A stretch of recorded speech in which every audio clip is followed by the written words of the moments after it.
Hello everyone, welcome to the Layman Way, and this video is a part of my playlist on Indian polity where we are discussing Indian constitution at work. And guys, if you want to view the full course, you can always go on the I button in the top right corner and view our full playlist. Alright guys, these courses are all free for you, so don't forget to smash the like button, subscribe and also turn on the notifications. And if you are following this course, do not forget to leave a comment down below about your progress in the course guys, so that we can motivate one another. And let's get started. So guys, welcome to the course. और चलिए जल्दी से start करते हैं ये नया lecture जिसमें हम ह्यूमन राइट्स कमीशन के बारे में पढ़ेंगे। और इसमें हम बेसिकली डीपीएसपीज़ और फंडामेंटल ड्यूटीज़ को भी डिस्कस करेंगे। तो ये लास्ट लेक्चर होने वाला है इस मॉड्यूल का, इसके बाद ये मॉड्यूल ख़त्म हो जाएगा, है ना। तो जल्दी से आगे बढ़ते हैं। तो सबसे पहले तो आप मेरे को ये बताओ कि ह्यूमन राइट्स आपको समझ में क्या आता है। कि कमीशन को भूल जाओ, कमीशन तो बाद में आएगी, पहले बताओ ये ह्यूमन राइट्स होता क्या है। ह्यूमन राइट्स ये होता है कि जब आप पैदा होते हो, है ना, when you are born as a human, है ना, तो आपको कुछ बाय डिफ़ॉल्ट राइट्स मिलते हैं, ठीक है। उनको हम बोलते हैं ह्यूमन राइट्स। कोई कॉन्स्टिट्यूशन आपको कोई राइट नहीं देता ये, है ना। मतलब आप एक इंडिविजुअल हो, तो आप एक इंडिविजुअल होने के लिए मतलब कुछ राइट्स होते हैं, ठीक है, जो आपको एज अ ह्यूमन मिलते हैं। आप ह्यूमन हो तो आपके पास वो राइट्स हैं, ठीक है, चाहे वो कोई कॉन्स्टिट्यूशन दे चाहे ना दे, ठीक है, उसको हम बोलते हैं ह्यूमन राइट्स। अब जैसे right to live with dignity, ये एक ह्यूमन राइट ही है ना।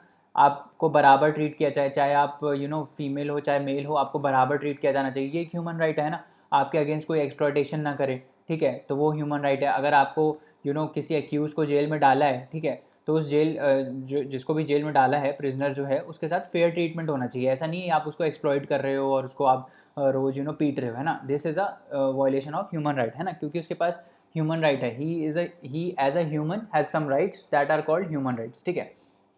तो इसमें कौन कौन से राइट्स आते हैं कि जैसे मान लो जैसे मैंने बताया प्रिजनर है ना, आप उसको ज़बरदस्ती का पीट रहे हो, तो ये ह्यूमन राइट का वायलेशन है, ठीक है। तो आप ऐसा नहीं कर सकते, ठीक है, आप ज़बरदस्ती उसको नहीं पीट सकते, तो ये ह्यूमन राइट का वायलेशन है। आपने कितना हमने केसेस सुने हैं सेक्सुअल अब्यूज़ के, है ना, वुमेंस के अगेंस्ट कितने क्राइम्स होते हैं। हमारा वो वाला जो केस था, कौन सा दिल्ली वाला केस था, निर्भया केस, है ना, उसमें क्या हुआ था, that was a gross violation of human rights, है ना। उसमें बहुत ही गंदा चीज़ किया था उन्होंने। तो ये सब चीज़ें, और चाइल्ड सेक्सुअल अब्यूज़ भी होता है ना। Human trafficking is a violation of human right, ठीक है। आप ह्यूमंस को एज अ कमोडिटी खरीद और बेच नहीं सकते, है ना। ये सिस्टम एक इलीगल है और it is a crime and that is against human rights, है ना। These human rights does not allow कि आप ऐसे कर पाओ, है ना। बट होता है, कहीं कहीं होता है, आज भी होता है ना।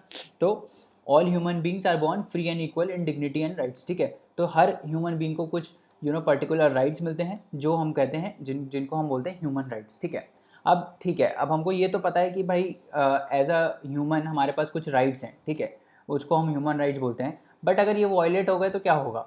मतलब अगर किसी किसी ने ये हमारे ह्यूमन राइट्स को वॉयलेट किया, तो कुछ एक अथॉरिटी होनी चाहिए ना उसके लिए, कि कोई इसको इन्फोर्स करेगा या कोई इसका देख रेख करेगा, है ना। अगर ऐसा कुछ नहीं होगा तो ह्यूमन राइट्स होने से क्या होता है ना। आपके पास राइट हैं, उससे कुछ होता थोड़ी है, वॉयलेट हो सकता है आराम से, है ना। तो उसके लिए क्या होता है, उसके लिए कमीशन है, उसका नाम क्या है, ह्यूमन राइट्स कमीशन, जो इसके वॉयलेशन के में देखती है, ठीक है। अगर आप ह्यूमन राइट को वॉयलेट कर रहे हो तो human right commission comes in to play, कि भाई वो फिर रिकमेंड करेगी गवर्नमेंट को एक्शन लेने के लिए या कोर्ट्स को एक्शन लेने के लिए या पेनल्टीज़ देने के लिए, है ना। तो वो होती है, वो वाली जो कमीशन है उसको हम क्या बोलते हैं, ह्यूमन राइट्स कमीशन, जो ये इंश्योर करती है कि सारे ह्यूमंस के मतलब जो ह्यूमन राइट्स हैं वो वायलेट ना हो, ठीक है। उसके लिए कमीशन है, that is called human rights commission, ठीक है। तो इसका कंपोजिशन सबसे पहले देख लेते हैं, इसमें कौन कौन होता है। तो इसमें सीजीआई होता है ना, सुप्रीम कोर्ट का चीफ जस्टिस होता है, हाई कोर्ट का चीफ जस्टिस होता है, सुप्रीम कोर्ट का जज होता है, फॉर्मर जज, ठीक है। और दो लोग होते हैं जिनके पास प्रैक्टिकल नॉलेज होती है in in matters relating to human rights, ठीक है। तो कौन कौन होता है, सीजीआई होता है, chief justice of high court होता है, सुप्रीम कोर्ट का जज होता है, ठीक है। एंड टू पर्सन्स, दो लोग ऐसे होते हैं जिनके पास ह्यूमन राइट्स का नॉलेज होता है, ठीक है, प्रैक्टिकल एक्सपीरियंस होता है और नॉलेज होता है, ठीक है। तो वो ये इसका कंपोजिशन है ह्यूमन राइट्स का, ठीक है। फिर ये करती क्या है, ये या तो सुओ मोटो इंक्वायरी कर सकती है या फिर पेटिशन पे कर सकती है। सुओ मोटो मतलब खुद से, मतलब मान लो ह्यूमन राइट्स कमीशन को कहीं दिखा, किसी पेपर में दिख गया या कहीं एडवर्टाइजमेंट में दिख गया कि वो राइट्स का वायलेशन हो रहा है, ह्यूमन राइट्स का वायलेशन हो रहा है, ठीक है। तो वो जाके वहाँ पे फिर इंक्वायरी करती है, ठीक है। ऐसे बहुत बार हुआ है कि न्यूज़पेपर से देख के इन्होंने इंक्वायरी करी है ना। तो वहाँ पे किसी जर्नलिस्ट ने पोस्ट कर दिया कि ऐसा ग्रॉस वायलेशन हो रहा है, सैनिटेशन नहीं है, बहुत गंदी जगह में लोग रह रहे हैं। तो ह्यूमन राइट में वहाँ इंक्वायरी करी जाके कि भाई आप ऐसा नहीं कर सकते, everyone has a right to live with dignity, right. अब आप इतने पॉल्यूटेड से इन्वायरमेंट में आप किसी को नहीं रख सकते, है ना। तो वहाँ पे ह्यूमन राइट्स ने जाके इंक्वायरी करी थी। फिर कभी कभार जेल्स जो प्रिजनर्स हैं उनकी लाइफ को जब डिपिक्ट किया गया, न्यूज़पेपर्स ने, किसी कुछ जर्नलिस्ट ने डिपिक्ट किया कि कितनी गंदी तरीके से उनको ट्रीट करते हैं, तो भी ह्यूमन राइट कमीशन ने जाके इंक्वायरी करी, है ना। तो सुओ मोटो भी कर सकती है या फिर कोई पेटिशन करे, मतलब आप और मैं जाके ह्यूमन राइट कमीशन को बोलें जाके कि भाई यहाँ वायलेशन हो रहा है, आप देखिए इसमें, ठीक है। तो या तो सुओ मोटो करती है या फिर ऑन पेटिशन ये जहाँ भी ह्यूमन राइट्स का वायलेशन हो रहा होता है ना, वहाँ पे जाके ये इंक्वायरी करती है, ठीक है।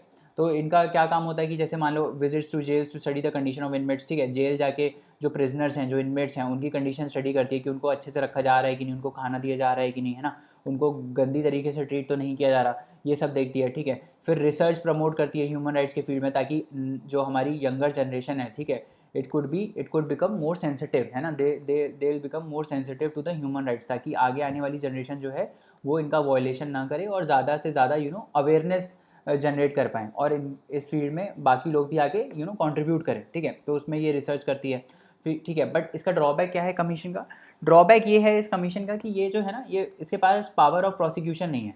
प्रोसिक्यूशन मतलब ये किसी को टांग नहीं सकती, है ना, ये किसी को सज़ा नहीं दे सकती, समझ में आ रहा है। ये सिर्फ इंक्वायरी करती है और ये सिर्फ रिकमेंड करती है, रिकमेंडेटरी बॉडी है ना, ये सिर्फ एक एडवाइजरी और रिकमेंडेटरी बॉडी है। ये बस रिकमेंड करती है गवर्नमेंट को या कोर्ट्स को कि भाई आप एक्शन लीजिए, ये खुद कोई एक्शन नहीं ले पाती है, समझ में आ रहा है। तो इसको ये पावर नहीं दी गई है कि आप खुद जाके सज़ा सुना दीजिए, 5 साल की जेल या डेथ सेंटेंस, ऐसा कुछ नहीं कर पाती है, ठीक है।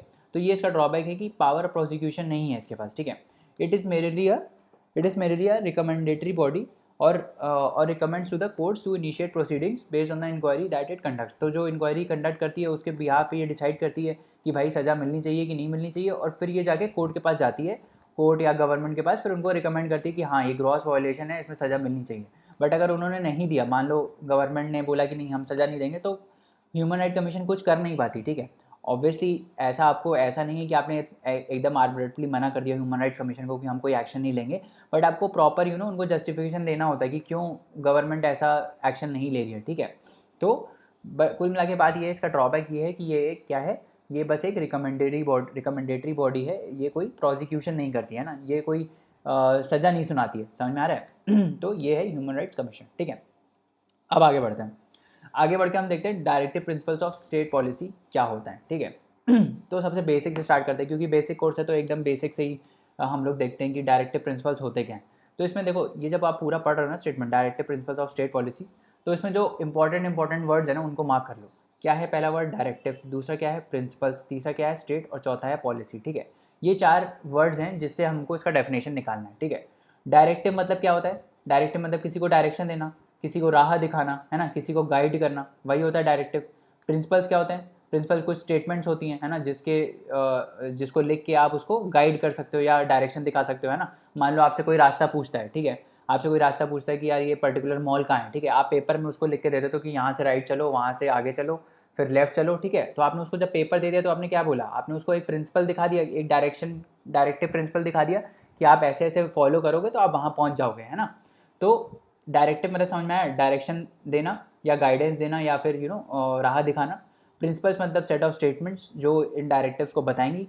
स्टेट का मतलब क्या हुआ? ये किसको दिखाएंगी? ये डायरेक्टिव प्रिंसिपल किसके लिए है? ये स्टेट के लिए है, स्टेट गवर्नमेंट्स के लिए है, ठीक है, जो गवर्नमेंट है हमारी उसके लिए है।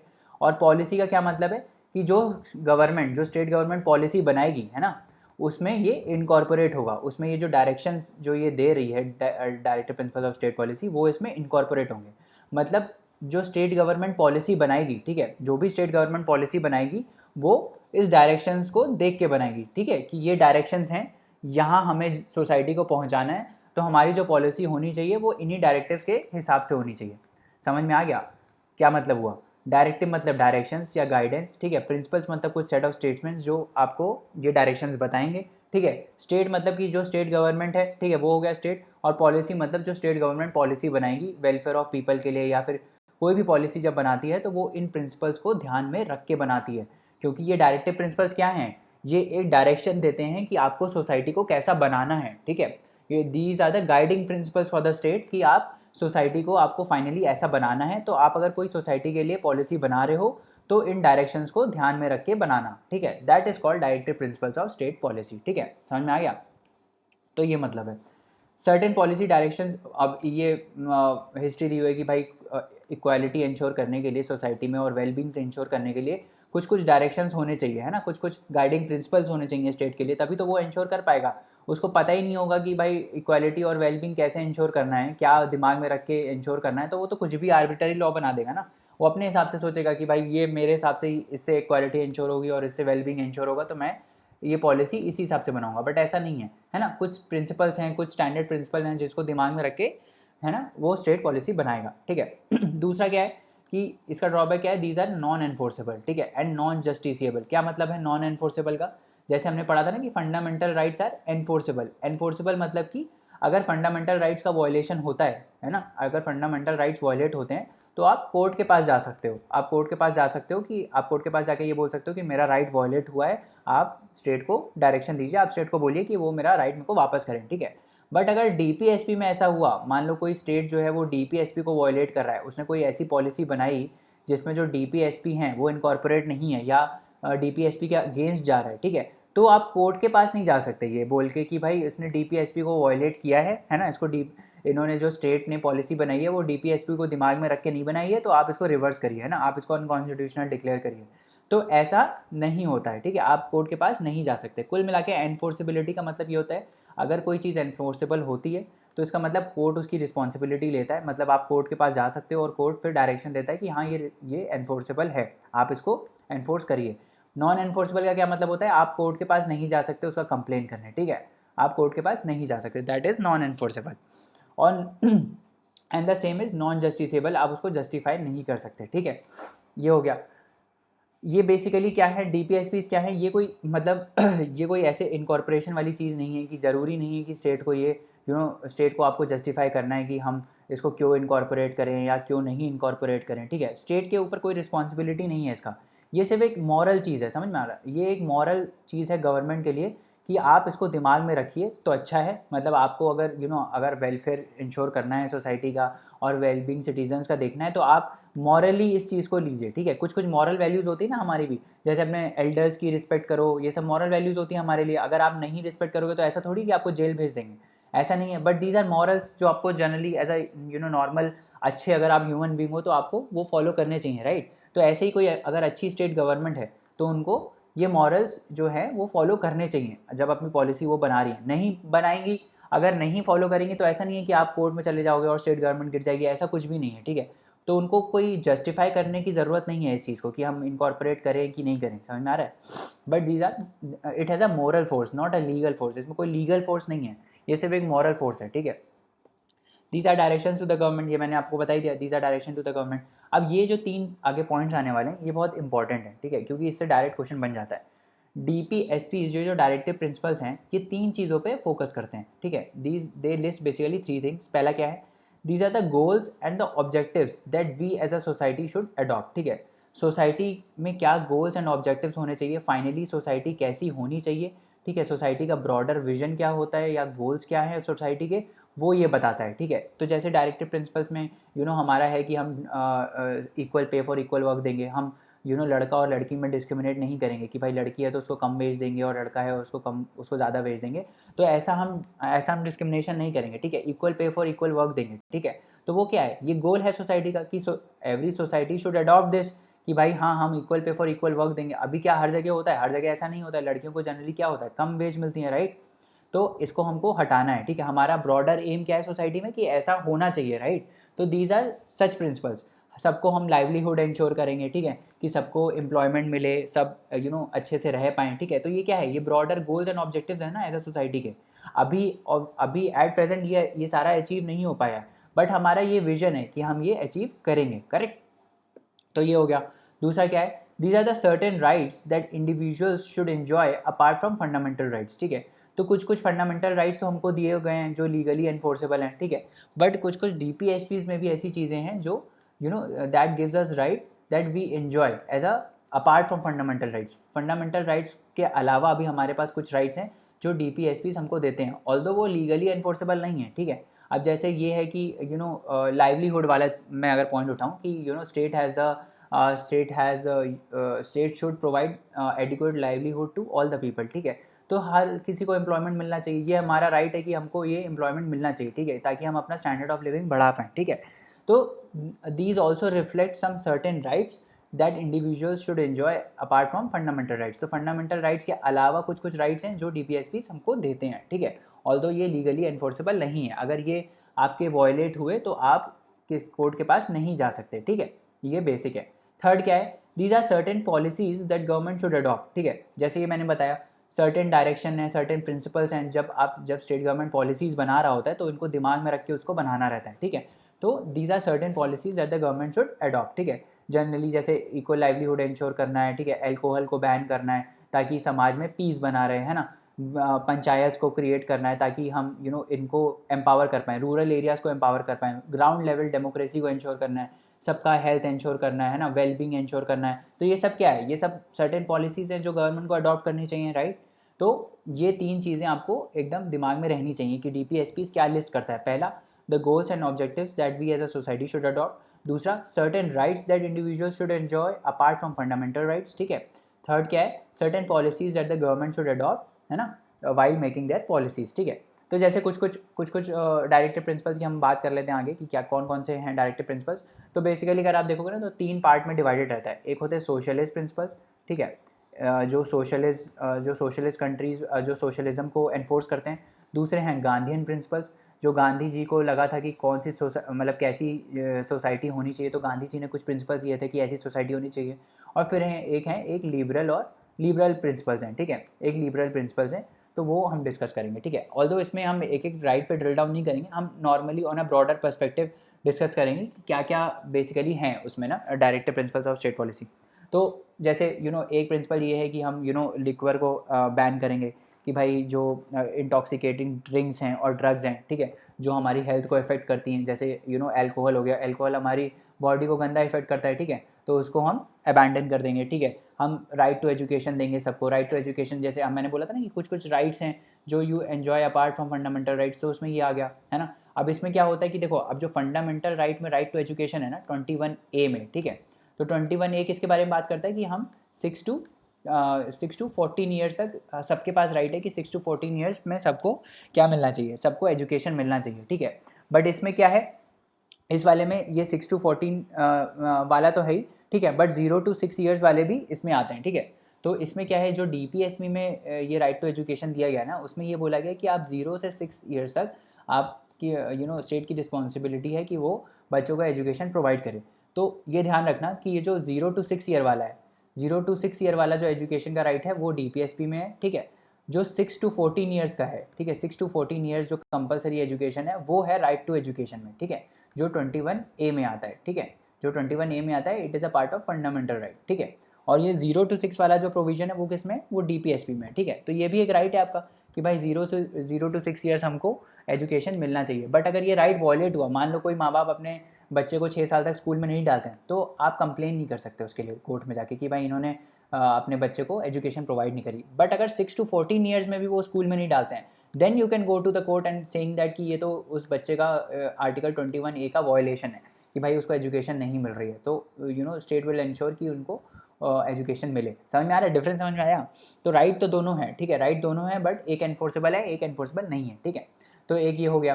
फिर विलेज पंचायत को एम्पावर करेंगे कि ताकि वो सेल्फ गवर्नमेंट की तरह एक्ट कर पाएँ, ठीक है।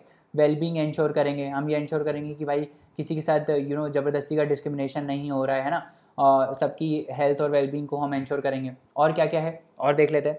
तो देखो, तो अभी पीछे हमने क्या बात किया कि these are what, these are goals, there are some goals and these are objectives that we as a society should adopt। हमने यही बोला ना कि डायरेक्टिव प्रिंसिपल्स में क्या है, गोल्स हैं और ऑब्जेक्टिव्स हैं। पहला पॉइंट ये है। तो हम गोल्स को देखते हैं कि क्या क्या गोल्स हैं।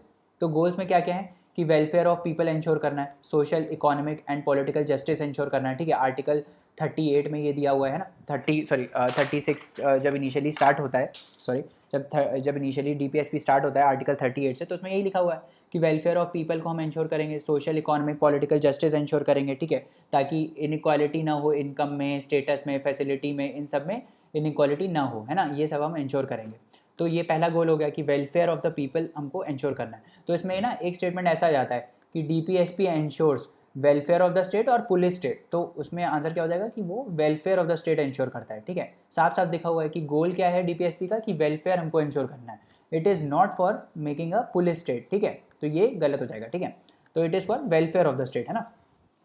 तो welfare of the people ensure करता है, social, economic and political justice, economic में इनकम आ जाएगा, है ना, इनकम, स्टेटस, फैसिलिटी, अपॉर्चुनिटी, ये सब इंश्योर करना है।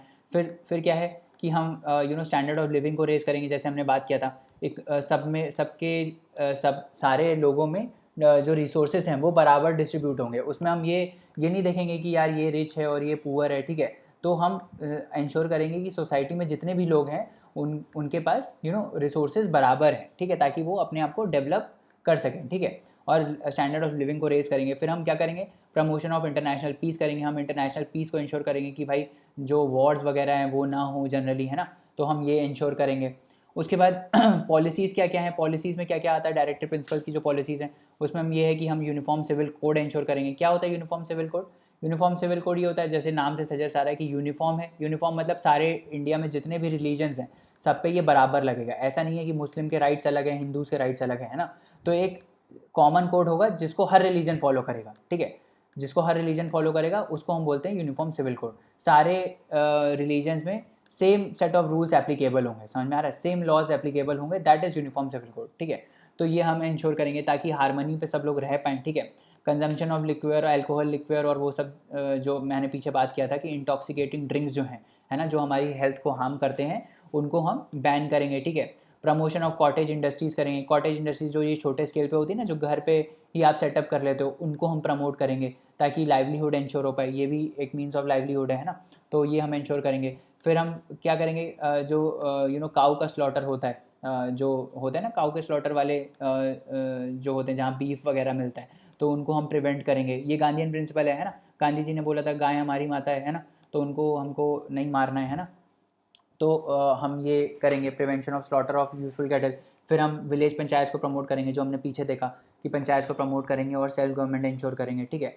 कुछ फिर नॉन जस्टिसेबल राइट्स हैं, कौन कौन से हैं वो, कि एडिक्वेट लाइवलीहुड प्रोवाइड करेंगे, equal pay for equal work होगा, है ना, दोनों के लिए हम इंश्योर करेंगे कि बराबर अगर काम बराबर है तो पे भी बराबर हो। बट क्या ये अगर मान लो वॉयलेट होता है, आज भी ये वॉयलेट होता है ना, सेम काम के लिए कितने लोगों को कम वेज मिलती है, ठीक है, डिस्क्रिमिनेशन होता है, राइट। तो हम उसमें क्या इंश्योर करेंगे कि उसमें हम, अब ये नॉन जस्टिसेबल राइट है, इसको स्टेट जस्टिफाई, ज़रूरी नहीं है कि स्टेट इसको जस्टिफाई करे कि हम इसको क्यों कम दे रहे हैं, इसको क्यों कम दे रहे हैं, समझ में आ रहा है, वो कर सकता है, ठीक है। Again these are moral principles, right. आपको ये इंश्योर करना है कि आप मैन और वुमेन को बराबर सैलरी दो अगर काम सेम है, ठीक है। जनरली ये बिलीव किया जाता है कि इंटेलेक्ट जो है वुमेन का वो कम है, जो कि एकदम सरासर गलत है। इनफैक्ट मेरे को तो ऐसा लगता है कि वुमेन ज़्यादा इंटेलेक्चुअल होती हैं, है ना। तो अपॉर्चुनिटी उनको कम मिलती है जनरली, इसी यही अंडरस्टैंडिंग को लेके उनको अपॉर्चुनिटी कम मिलती है। तो स्टेट इनको यही इंश्योर करना है कि जो पे है, अगर काम सेम है तो पे भी सेम होना चाहिए, ठीक है। ऑल्दो ऐसा नहीं कि अब मान लो वो काम नहीं कर पा रहा है, उसकी एफिशिएंसी कम है तो आप पे सेम दोगे, ऐसा नहीं बोल रहा है वो, ठीक है। तो इसीलिए इसको नॉन जस्टिसेबल कैटेगरी में रखा गया कि वो काम बेकार कर रहा है तो आप उसको हटा सकते हो, ठीक है। ऐसा नहीं है कि इसमें लिखा हुआ है कि एडिक्वेट लाइवलीहुड होना चाहिए और equal pay for equal work होना चाहिए तो आपको सेम ज़रूरी है देना ही है ना। एफिशिएंसी भी मैटर करती है। उसके बाद दूसरा क्या है, right against economic exploitation. Economic exploit नहीं होना चाहिए, क्या मतलब है, जैसे अभी बीच में स्विगी वर्कर्स ने स्ट्राइक कर दी थी, है ना, कि उनको बहुत कम वेज मिल रहा था, बहुत ही कम वेज मिल रहा था, जितना वो डिलीवर कर रहे थे उससे बहुत ही कम वेज मिल रहा था, है ना। तो वो लोग अपना काम नहीं चला पा रहे थे, राइट, तो उन्होंने स्ट्राइक कर दिया। तो यही चीज़ है, ये स्टेट को इंश्योर करनी है कि वर्कर्स का इकोनॉमिक एक्सप्लॉयटेशन ना हो, उनको प्रॉपर वेजेस मिले, है ना, राइट टू वर्क हो सबके पास, ठीक है। फिर क्या है, right of children to free and compulsory education, वही है 0 to 6 ईयर्स के लिए उनको फ्री और कंपलसरी एजुकेशन मिलनी चाहिए, है ना। तो these are non justiciable rights, मतलब अगर कोई माँ बाप नहीं प्रोवाइड कर रहा है 0 to 6 ईयर्स में उनको एजुकेशन, तो आप कोर्ट में नहीं जा सकते, हैं ना। आप वो स्टेट को ज़रूरी नहीं कि वो जस्टिफाई करे कि मैं पेरेंट्स को जस्टिफाई करने की ज़रूरत नहीं है इसको कि हम क्यों नहीं कर रहे हैं, ठीक है। तो these are non justiciable rights, ठीक है। अब आगे बढ़ते हैं और फंडामेंट, और भी इसमें देखो डीपीएससी में और भी राइट है, बट हम इसमें बहुत ही बेसिक से चल रहे हैं तो हम बेसिक ही पढ़ेंगे, है ना। बाकी जब हम अगला कोर्स एक्सटेंसिव कवरेज इसका करेंगे पॉलिटी का, तो उसमें हम एक एक राइट को अच्छे से देखेंगे कि ये राइट क्या है, इसके क्या होता है। बट अभी एक ओवरव्यू प्रोवाइड करने के लिए कोर्स है, ठीक है। तो फंडामेंटल ड्यूटीज़ पे हम बात कर लेते हैं कि फंडामेंटल ड्यूटीज़ क्या होती हैं। अब देखो नॉर्मल सी बात है, फंडामेंटल ड्यूटीज़ ऑफ सिटीजन, कुछ कुछ सिटीजन्स जो इंडिया के सिटीजन्स हैं उनकी कुछ कुछ ड्यूटीज़ हैं, ठीक है, क्योंकि उनके पास राइट्स हैं तो कुछ ड्यूटीज़ भी होंगी, है ना। आपके पास अगर राइट्स हैं तो आपके पास ड्यूटीज़ भी हैं, तो वो ड्यूटीज़ क्या हैं जो फंडामेंटल टू द जो फंडामेंटल ड्यूटीज़ हैं वो हैं क्या बेसिकली, व्हाट आर दे। तो सबसे पहले ये कब इनिशियली क्या ये कॉन्स्टिट्यूशन में थी, तो पहला क्वेश्चन तो यही आ जाता है, क्या ये कॉन्स्टिट्यूशन ऑफ इंडिया प्रोवाइड करता है, कॉन्स्टिट्यूशन ऑफ इंडिया प्रोवाइड करता है, बट क्या ये ओरिजिनल कॉन्स्टिट्यूशन में थी, नहीं, ओरिजिनल कॉन्स्टिट्यूशन में फंडामेंटल ड्यूटीज़ नहीं थी। They were introduced by 42nd amendment 1976। जब 42nd अमेंडमेंट हुआ 1976 में, तो उसमें आर्टिकल 51A इंट्रोड्यूस हुआ, ठीक है।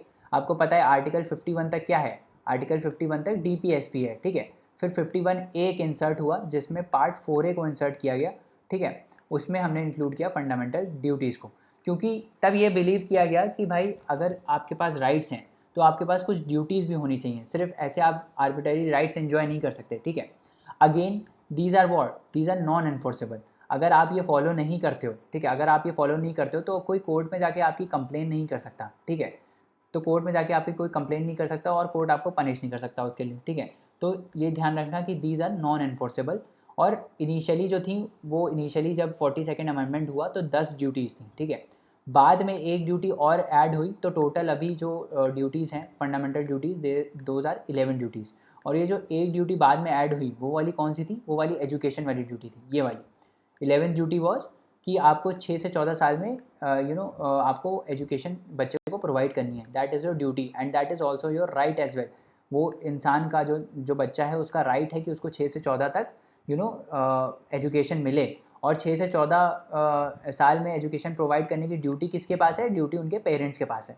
उनके पेरेंट्स की ये ड्यूटी है कि वो 6 से 14 साल का जब उनका बच्चा हो तो उनको एजुकेशन प्रोवाइड करें।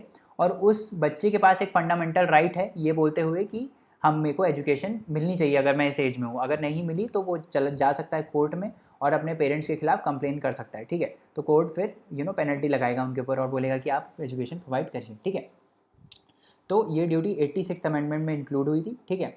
And we must abide by the, अब जैसे कुछ कुछ ड्यूटीज़ हैं, क्या हैं, बहुत ही फंडामेंटल ड्यूटीज़ हैं, बहुत ही मॉरल ड्यूटीज़ हैं। जैसे आपको अपने नेशनल फ्लैग का नेशनल फ्लैग का रिस्पेक्ट करना है, जो नेशनल एंथम है उसका रिस्पेक्ट करना है, नेशनल एंथम हो तो आप खड़े हो जाओ, है ना। तो ये सब नॉर्मल मॉरल ड्यूटीज़ हैं, ठीक है। डिग्निटी ऑफ वुमेन को इंश्योर करना है, साइंटिफिक टेम्पर डेवलप करना है, इन्वायरमेंट को प्रोटेक्ट करना है, ठीक है। तो ये सब क्या है, ये सब एक फंडामेंटल ड्यूटीज़ हैं, ये मॉरल ड्यूटीज़ हैं। इसमें ऐसा थोड़ी है कि कुछ एक राइट है आपके पास, ऐसा भी कुछ नहीं है।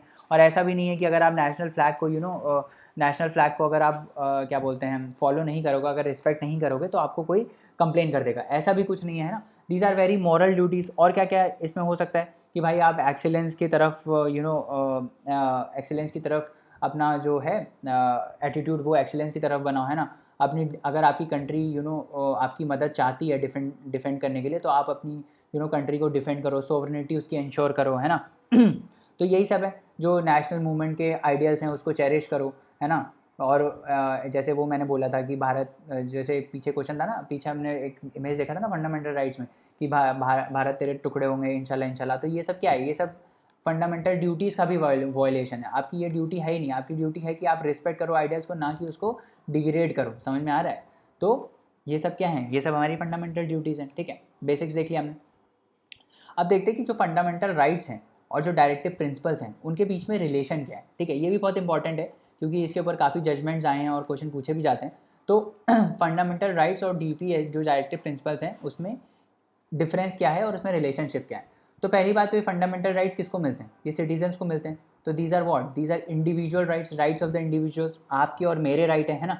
जबकि डायरेक्टिव प्रिंसिपल्स क्या हैं, डायरेक्टिव प्रिंसिपल्स एक गाइडिंग प्रिंसिपल्स हैं किसको, स्टेट को, जो लॉ बना रहा है, जो पॉलिसीज़ बना रहा है, उनके लिए ये डायरेक्शंस है ताकि वो वेलबींग इंश्योर कर पाए एंटायर सोसाइटी का, ठीक है। तो पहला डिफरेंस तो यही है कि ये एक these are rights of the individuals, जबकि जो डायरेक्टिव प्रिंसिपल्स हैं these are direction to the states, है ना। पहला ये हो गया, ठीक है। बट ऐसा हो सकता है कभी कभार कॉन्फ्लिक्ट अराइज हो जाए कि भाई DPSP जो है वो फंडामेंटल राइट को वायलेट कर रहा है। कोई लॉ हम ऐसा बना सकते हैं ना कि जो DPSP को फॉलो कर रहा हो बट फंडामेंटल राइट को वायलेट कर रहा हो, है ना, ऐसा हो सकता है। तो तब जब कॉन्फ्लिक्ट आएगा, ठीक है, तब कॉन्फ्लिक्ट आएगा तो हम क्या करेंगे, जैसे कि राइट टू प्रॉपर्टी में आया, ठीक है। तो अब DPSP में ये है ना कि हम इक्वल डिस्ट्रीब्यूशन ऑफ रिसोर्सेज को इंश्योर करेंगे, है ना। रिसोर्सेज जो हैं, जितनी भी रिसोर्सेज हैं उसमें लैंड भी आता है, जो रिसोर्सेज हैं उनको हम इक्वल डिस्ट्रीब्यूशन इंश्योर करेंगे, ठीक है। तो प्रॉपर्टी भी एक रिसोर्स है, ठीक है। तो उसका इक्वल डिस्ट्रीब्यूशन इंश्योर करने के लिए एक बार जब हमने ज़मींदारी सिस्टम जो था, ज़मींदारी सिस्टम में क्या था कि ज़मींदार थे, है ना, वो लैंड की हेरिडेटरी ओनर हुआ करते थे, है ना। तो इसमें क्या हो रहा है कि ये जो लैंड है वो इक्वली डिस्ट्रीब्यूट नहीं हो रही है, ये सिर्फ ज़मींदार के पास है ना। तो इसको इंश्योर करने के लिए उन्होंने एबॉलिश किया इसको, है ना, इस DPSP को इम्प्लीमेंट करने के लिए कि हमको डिस्ट्रीब्यूशन बराबर देना है, उन्होंने ज़मींदारी को एबॉलिश किया। बट ज़मींदारी को जब एबॉलिश किया उन्होंने, तो उनका राइट टू प्रॉपर्टी वायलेट हो गया, क्योंकि तब उस टाइम पे जब ये एबॉलिशन ऑफ ज़मींदारी एक्ट आया था, उस टाइम पे right to property was a fundamental right, है ना। तो फंडामेंटल राइट वायलेट हो गया, तो इस कॉन्फ्लिक्ट में अब हम क्या करें, ठीक है। अब ये सिचुएशन तो पहली बार आई थी, तो उसमें उसमें फिर क्या बोलते हैं, सुप्रीम कोर्ट ने क्या बोला, सुप्रीम कोर्ट ने बोला कि फंडामेंटल राइट सुप्रीम है, ठीक है। DPSP they run what, they run subordinate तो नहीं, मतलब फंडामेंटल राइट्स, अगर मैं ये बोलूँ कि फंडामेंटल राइट्स और DPSP में सुप्रीम कौन सा है, तो वो फंडामेंटल राइट्स है, ठीक है। तो आप DPSP को इम्प्लीमेंट करने के लिए फंडामेंटल राइट्स को वायलेट नहीं कर सकते। कुल मिला के बात बोलने का ये है कि आप DPSP को इम्प्लीमेंट करने के लिए फंडामेंटल राइट्स को वायलेट नहीं कर सकते, ठीक है। और ये उन्होंने बोला कि this is a basic structure of the constitution, ठीक है। अभी हम बाद में पढ़ेंगे बेसिक स्ट्रक्चर क्या होता है, इस वाले कोर्स में हमने वो कवर नहीं किया क्योंकि बेसिक चीज़ हम डिस्कस कर रहे हैं। बट सुप्रीम कोर्ट ने ये बोला था कि कुछ जो आइडियाज़ हैं कॉन्स्टिट्यूशन के, वो बेसिक स्ट्रक्चर ऑफ कॉन्स्टिट्यूशन में आते हैं, जैसे harmony of fundamental rights and DPSP। Fundamental rights और DPSP के बीच में एक कोऑर्डिनेशन होना चाहिए, एक हार्मनी होनी चाहिए, समझ में आ रहा है। और बेसिक स्ट्रक्चर में जो चीज़ें लिस्टेड हैं उसको कोई भी वॉयलेट नहीं कर सकता। अगर बेसिक स्ट्रक्चर वॉयलेट हो रहा है कॉन्स्टिट्यूशन का, अगर बेस जो नींव है हमारी कॉन्स्टिट्यूशन की, वो अगर वॉयलेट हो रही है, ठीक है, जिस पे कॉन्स्टिट्यूशन खड़ा है, तो वो अनकॉन्स्टिट्यूशनल हो जाएगा, उसको हम स्क्रैप कर देंगे, उस लॉ को इनवैलिड डिक्लेयर कर देंगे। ये सुप्रीम कोर्ट ने बोला था। किस केस में? तो बहुत केसेस हैं, बहुत ज़्यादा केसेस हैं, हम कुछ केसेस की बात करेंगे। जो दो पॉपुलर केसेस हैं, एक है मिनर्वा मिल्स केस और दूसरा क्या है, केशव नंदा भारती केस, ठीक है। तो केशव नंदा भारती केस 1973 में सुप्रीम कोर्ट ने क्या बोला, सुप्रीम कोर्ट ने बोला कि पार्लियामेंट जो है वो फंडामेंटल राइट्स, जो मतलब आप अमेंडमेंट तो कर सकते हो। अब क्या हुआ उस टाइम पे, क्या हुआ ना कि इंदिरा गांधी बहुत ज़्यादा अमेंडमेंट कर रही थी कॉन्स्टिट्यूशन में, ठीक है, अपने हिसाब से चीज़ें कर रही थी, ठीक है। तो उसमें बेसिक स्ट्रक्चर भी कुछ में वॉयलेट हो रहा था, ठीक है। अपने हिसाब से आप रूल बनाओगे तो बेसिक स्ट्रक्चर वॉयलेट हो रहा था, ठीक है। तो सुप्रीम कोर्ट ने क्या बोला कि आप अमेंडमेंट कर सकते हो कॉन्स्टिट्यूशन में, अमेंडमेंट तो आप कर सकते हो, बट आप ये इंश्योर करो कि बेसिक स्ट्रक्चर जो है कॉन्स्टिट्यूशन का वो वॉयलेट ना हो। अगर कोई ऐसा अमेंडमेंट आया है जिसमें बेसिक स्ट्रक्चर वॉयलेट हो रहा है, ठीक है, तो उसको हम अनकॉन्स्टिट्यूशनल डिक्लेयर कर देंगे, दैट वुड बी इनवैलिड, ठीक है, that amendment would be invalid, ठीक है। तो ये सुप्रीम कोर्ट ने किस में बोला, ये सुप्रीम कोर्ट ने केशव नंदा भारती केस में बोला था। उसके बाद एक मिनर्वा मिल्स केस आया था, ठीक है, जिसमें उन्होंने बोला कि फंडामेंटल राइट्स और DPSP में हार्मनी होनी चाहिए and this is the basic structure of the constitution, ठीक है, ये बोला उन्होंने। फिर क्या हुआ, फिर अब एट प्रेजेंट अगर हम देखें तो राइट टू प्रॉपर्टी को क्या हुआ, जब राइट टू प्रॉपर्टी हैम्पर हुआ यहाँ पे फंडामेंटल राइट्स, तो फंडामेंटल राइट से उसको हटा के कहाँ डाल दिया उन्होंने, उसको हटा के उन्होंने लीगल राइट में डाल दिया। मतलब अब 300A आर्टिकल में है, ठीक है, बट वो क्या है, वो एक लीगल राइट है, वो एक फंडामेंटल राइट नहीं है। लीगल राइट का क्या मतलब है, लीगल राइट का क्या मतलब है, अगर फंडामेंटल राइट से हटा के उसको लीगल राइट में डाल दिया तो क्या मतलब है, इसका मतलब ये है कि स्टेट अगर कोई लॉ बनाता है, ठीक है, स्टेट कोई लॉ बना के उसको जस्टिफाई करके प्रॉपर प्रोसीजर फॉलो करके आपका राइट टू प्रॉपर्टी ले सकता है, ठीक है। मान लो अगर स्टेट को कहीं ऐसी ज़मीन लेनी है जहाँ पे उसको स्कूल बनाना है, ठीक है, ब्रॉडर वेलबींग के लिए उसको कुछ स्कूल वगैरह बनाना है, बच्चों को एजुकेशन देनी है, ठीक है, तो मान लो वहाँ पे आपकी प्रॉपर्टी है, ठीक है, तो स्टेट वो ले सकता है, ठीक है। राइट टू प्रॉपर्टी आपका हैम्पर हो सकता है प्रॉपर लॉ बना के, ठीक है, प्रॉपर प्रोसीजर और प्रॉपर लॉ बना के वो ले सकता है। जब फंडामेंटल राइट था तो आप नहीं ले पा रहे थे उसको, ठीक है, क्योंकि वो तो फंडामेंटल राइट था, ठीक है, हर किसी के पास वो राइट है। तो क्या किया गया, अमेंडमेंट किया गया कॉन्स्टिट्यूशन में और उसको हटा के वहाँ से 300A में डाल दिया गया, ठीक है, और उसको वो नॉर्मल लीगल राइट बना दिया, ठीक है। तो बेसिकली ये हमारा मॉड्यूल 1 था, बेसिक से ही बेसिक ही है। आगे आने वाला मॉड्यूल बहुत ज़्यादा इंपॉर्टेंट है, जिसमें हम 3 ऑर्गन्स ऑफ गवर्नमेंट डिस्कस करने वाले हैं, एग्जीक्यूटिव, है ना, लेजिस्लेचर और जुडिशरी। बहुत ही इंपॉर्टेंट मॉड्यूल है, तो अच्छे से पढ़िएगा, है ना। और जाने से पहले लाइक शेयर सब्सक्राइब ज़रूर करिए। और आपकी अगर कोई क्वेरीज़ हैं इस पूरे कोर्स में, तो आप हमको queries@thelaymanway.com पे मेल कर सकते हैं, है ना। और कमेंट्स में हमको बताइए कि कैसा चल रहा है कोर्स, ज़्यादा तेज़ चल रहा है, ज़्यादा धीरे चल रहा है, स्पीड ज़्यादा तेज़ होनी चाहिए, धीरे होनी चाहिए, सब हमको बताइए ताकि हम इम्प्रूव कर पाएँ, हम भी आपके लिए क्वालिटी एजुकेशन प्रोवाइड कर पाएँ, है ना, जो हमारा मोटिव रहता है ना। और दोस्तों को बताइए अपने, ताकि उनको भी बेनिफिट हो पाए इस कोर्स का, ठीक है। चलिए अगले लेक्चर में मिलते हैं, थैंक यू सो मच। तो चलिए दोस्तों, आज के लिए इतना रहने देते हैं। नेक्स्ट लेक्चर में और कंसेप्ट्स को पढ़ेंगे। जाने से पहले लाइक शेयर सब्सक्राइब ज़रूर करें, अपने दोस्तों को रिकमेंड करें। अपनी क्वेरीज़ आप हमको queries@thelaymanway.com पे भेज सकते हैं, जहाँ पे हम आपका रिप्लाई इंस्टेंटली करेंगे। और पढ़ते रहिए, हार्ड वर्क करते रहिए, है ना। अगले लेक्चर में मिलते हैं। Thank you, bye bye, take care.